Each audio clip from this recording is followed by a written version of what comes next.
Welcome back to Movies, TV Mad and Saturday's edition of the DCU Daily. I'm Mick, your host with the most. Just ask your girlfriends and your wives. So, everyone and their grandmother has an opinion on James Gunn's Superman film, as does Eric Kane of Forbes. And since seeing the final trailer, Eric is very worried about this movie. Shall we give it a read? The latest Superman trailer has me more worried than ever, and I can understand where Eric is coming from here. So let's give this a read. Tickets for Superman are now on sale. I purchased mine for a special Amazon Prime Fandango promotion for Prime members and get to go watch the new James Gunn movie 2 days early on July the 8th. By the way, here in Cyprus, we can all see it from July the 8th without any Prime membership. Anyway, I'm genuinely hoping that this is a return to form for DC and the Man of Steel. What do you mean by a return to form? Are you another, well, I didn't really like Man of Steel person? What do you want?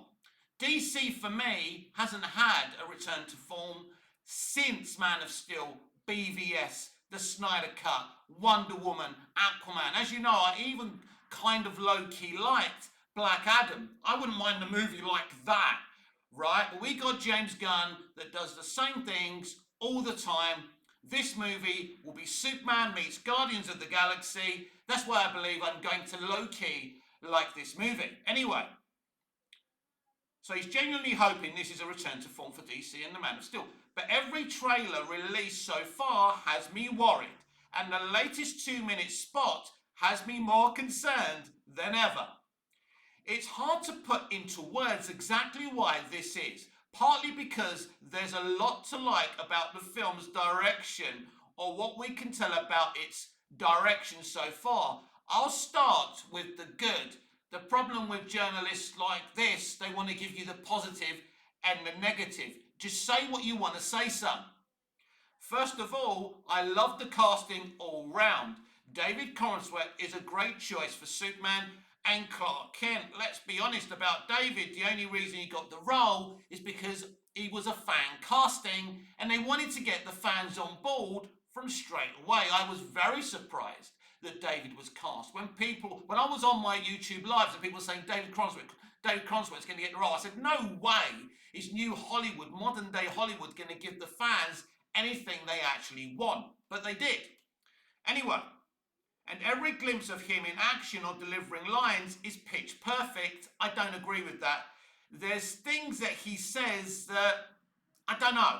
It's either what Gunn's basically written for him that I'm not sure about, but the direction of the way he says some of these things, there isn't gravitas. When I hear Tom Welling saying Superman things, it feels real. When Christopher Reeve was saying Superman things, it felt real. Henry Cavill, Brandon Routh, even Tyler Hoechlin from Superman and Lois felt more Superman-y. But what I see, sometimes it feels right. He looks okay. I would never have cast David. He's a very good actor, but I would never have cast David in this role. I would have looked elsewhere, or basically I would have kept Henry Cavill. Anyway, delivering lines is pitch perfect. I also love Nicholas Hoult, who plays the film's main villain, Lex Luthor. Nicholas Hoult. Nick is a great actor. He's a great lad. He's a brilliant actor. But the only reason he's got this role is because Gunn felt bad for rejecting him, as you know, within the role of Clark Kent and Superman. And that's not why you should cast people. It was like, I can't be bothered. I can't be bothered to scour the net out and find the right person to play Lex Luthor. Vincent D'Onofrio, who plays Kingpin in Daredevil, would have been a perfect Lex Luthor. But no, he's actually mates with Michael Rosenbaum, the actor who played Lex in Smallville for seven full seasons. If he's my mate, I'm casting him as Lex Luthor. Michael Rosenbaum is the best Lex Luthor. It makes no sense to me. Anyway, I digress. So where are we? The rest of the cast, from Rachel Brosnahan Rachel Brosnahan's Lois Lane to Nathan Fillion's Guy Gardner, Green Lantern, is on point. Anthony Carrigan as Metamorpho. By the way, Anthony's he's up there. He's a proper critically acclaimed actor. That was a good get by Gunn. Isabella McCrad as Hawk Girl, Wendell Pierce, etc., etc. I could rave all day about the casting. I wouldn't rave about the casting. I'd say it's solid. I think Rachel Brosnahan was brilliant in The Fantastic Mrs. Maisel. And great casting. And what's happened to Lois Lane's red hair? I mean, we got the red hair in Smallville. We got the red hair in the Snyderverse. What happened to Lois? Basically, he's cast someone who looks like Margot Kidder because he wants to go all Superman 78. I also like the more upbeat, positive tone of the movie. Superman is a beacon of hope. This is a character who feels at odds with so much of modern cinema, modern culture, because he's so optimistic and earnest. Let me explain something to you. Superman can be in a darker world, right? You don't have to be surrounded in bright colours and gags. As long as Superman has the optimism, the world around him can be absolutely dark. Actually, that's quite interesting. An optimistic Superman around a darker world. When the world's all bright and coloury, what is there for this optimistic person to do? Who has he got to inspire? Anyway, so all this, I'm loving all this hope and optimism. I haven't seen much hope and optimism in these James Gunn Superman trailers. We haven't seen him smile once, maybe a sly grin. I mean, they were saying Henry Cavill never smiles. He actually smiled plenty of times in Man of Steel. So anyway, feels like upbeat banter rather than this, here we go, rather than the snarky quippiness we find in so many superhero movies these days. That's kind of Marvel, and I don't mind anyone criticising the MCU, because the MCU's been a problem to me from day one. I liked Phase 1. I think Phase 1 is the best. Phase 2 was good. Phase 3 is when the problems really began.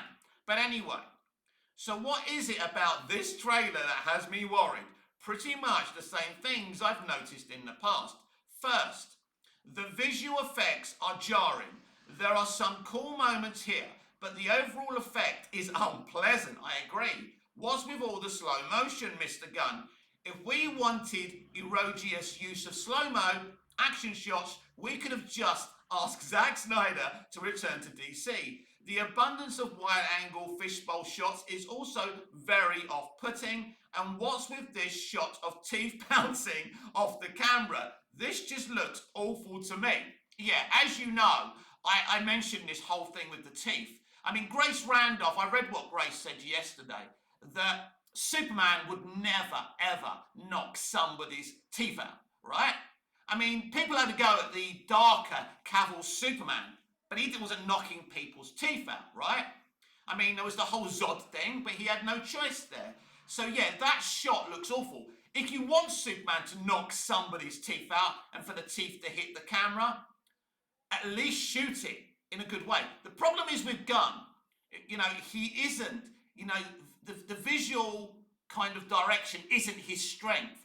He's about characterizations and the way he writes his caricatures. He's not a visual director. He's okay at the visual direction, but it's not really one of his strengths. We've spoken about the flying before. What he makes people fly with their arms down by their side, which puts the focus on the face and the nose. And we've seen how that didn't work in Guardians of the Galaxy Volume 3, and it doesn't work for his Superman either. Still to this day, the first Superman movie ever made, Superman 78, flying is the best. This is done with rear projection. But it looks so good. So imagine if we had rear projection flying today, just touched up a little bit with CGI. But they won't do it. CGI flying simply does not work. I don't hate the colour palette, but I don't love it either. I'm even glad to see such a colourful superhero movie, given how inert and dark and lifeless or just plain drab so many DC movies have been in recent years. Right, you're going after the Snyder movies, let me correct you. They don't look drab, they don't look grey, they don't look depressing. The colour's fine, because that's the tone they were going for. As I say, you know, Superman's world doesn't have to be colourful. He has to be colourful, right? And I felt that Henry Cavill acted like Superman most of the time. He had that pure heart, that beautiful relationship with Lois, that beautiful relationship with his mother, Martha Kent, played by Diane Lane, who's probably one of my favourite, if not favourites, iterations of Martha Kent. So anyway, so where are we? Yeah, Trent, but perhaps it... Where are we? Yeah, too many other films in this franchise have felt colourless and bland. This bucks that trend, but perhaps it bucks it too hard. That's the problem. Because at times, the colour grading just looks cheap and makes the visuals look fake, which reminds me of films like the recent Flash, though again, more saturated and less bland. And don't forget, James Gunn's cinematographer, that James Gunn actually had nothing, you know, if we believe this, that James Gunn had nothing to do with the Flash. Maybe James Gunn had everything to do with the Flash movie, and that's why it was so shite, right? And his cinematographer was the cinematographer for the Flash. Was the Flash movie actually directed by James Gunn secretly? I guess we'll never know. I've gotten responses from fans who say something sarcastic like, oh no, a comic book movie that looks like a comic book. But this isn't the problem. I'm all for comic book movies looking like comic books. I just don't love how this one is shaping up. It looks more like a commercial than a movie at times. I'll get to that aesthetic in a minute. If that makes sense, some of the scenes like this one with Superman laser beaming a bunch of baddies looks like a weird cut scene from a video game. And that is supposed to look, I think that's the kind of thing we've seen in the DCAU, the DC Animated Universe. And I think it looks great in animation, and I think he's trying to bring that vibe into live action here. I'm not too worried about that sequence, but the one with the teeth is very problematic. A lot of people talk about the colour of this movie, and it reminds them of CW shows. That's very interesting, because I've seen better visuals in a lot of the Arrowverse and in Smallville than I've seen in all these James Gunn Superman trailers and that one preview, by the way, although his Fortress of Solitude is stunning. But considering Smallville just used CGI for the outside of the fortress, but inside, you know, decorated a really good set, so congratulations to the Smallville production design for the inside. They really took John Barry's design of the fortress from Superman 78 and kind of made it their own, but it reminded me of that version of the fortress. The CGI is just, it's not good, especially in shots where Superman himself is clearly almost entirely CGI, which I fucking hate. This is my problem, right? I really embraced CGI in the early days of the George Lucas Star Wars prequels. I was obsessed with CGI. Now I believe that CGI should only be used to improve and touch up physical effects. But physical effects are hard work. They're more expensive. New Hollywood is very, very lazy, so they're not going to do that. I'm not sure why people are defending it so passionately. You see fans saying things like, it's a superhero movie with flying and superpowers. You complain that looks fake, but the trick with filmmaking is to create immersion, especially when you're doing magical things. Whether that's dragons, magic, or superhero stuff, if the special effects look fake or even too clean, you break the immersion. This is the problem. We go back to Superman 78 again. Everything had to be done in camera, and it looks so real. When Superman's flying after that missile in Superman 78, it's one of the most, if not my favourite shots of Superman flying in cinematic history, because it's immersive. It's real. How they pulled it off back then with no computers was amazing. And I haven't seen anything better in terms of Superman, you know, ever since. But I mean, like, the flying in Superman 2 and Superman 3 was very, very good as well, and better than anything we've seen in James Gunn's Superman trailers. Then there's the cast. As I said above, it's a wonderful cast, but it's also just massive. This is a 2-hour movie, which is a perfect runtime. It's not a perfect runtime. This movie was supposed to be 2 hours 20, 2 hours 30 minutes. They cut the shit out of this movie, cutting out gags. This was going to have an episodic narrative, a day 1, a day 2, a day 3. It was going to be unique. And Zaslav and Warner Brothers Discovery decided it was too risque. I'll get to that at the end of this article. As I said above, wonderful cast, 2 hours is a movie which is a perfect runtime, but we have so many characters. I can't imagine any of them getting the screen time they deserve.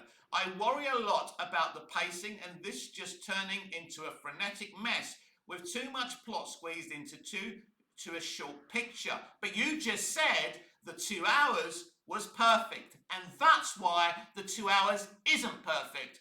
Now, Gunn typically likes shorter movies, right? And I'm sure we're not going to get a director's cut. He's no Zack Snyder. But the point being here is, if you want to have all these DC characters in one film, you can't squeeze them in to a 2-hour movie. Of course, he knows that, but the studio overruled him. He's denying it publicly, but I know how this game is played. Like spreading far too much butter over too little bread. Exactly. That's why the film shouldn't be 2 hours. Do you know what I mean? Anyway, fans seem pretty hyped about Superman, so maybe I'm just overly cynical and need a dose of Superman's effervescent optimism myself. Some fans are excited about this movie, not all fans. There's a difference between fans on the internet and fans in the cinema, or should I say DC fans on the internet and DC fans sitting their butts on their seats. We've seen, right? Let's go back and talk about this, right? Man of Steel made solid bank. BVS, solid bank. Wonder Woman, the Suicide Squad, the first one, made solid bank, right? Those first 4 movies did brilliant. It was Justice League that created the problem. Justice League was apparently supposed to solve the problem. Since Justice League, actually since Aquaman made $1 billion. Then we had Birds of Prey, flop. Shazam made under 400 million. The Flash, Aquaman and the Lost Kingdom, Black Adam, they all flopped once Snyder left. So, there's a pattern to this. They've been trying to give us bright colours and bad gags ever since Snyder left, and it has not worked for them. And it's ridiculous. Hollywood keep on digging themselves this hole because they have no idea how to make a good picture, right? Even young people I talk to today, right? They hate modern day cinema, modern day streaming. It's shit. They're watching older stuff. It's not even a generational thing anymore. We all know that they swapped titans of industry for people who don't have a clue. And I'll get to James Gunn shortly. So basically, needs a dose of Superman's effervescent optimism myself. I want to be wrong. I want all my concerns to be laser blasted into oblivion. They won't be. If the story is good, I can probably look past all the rest.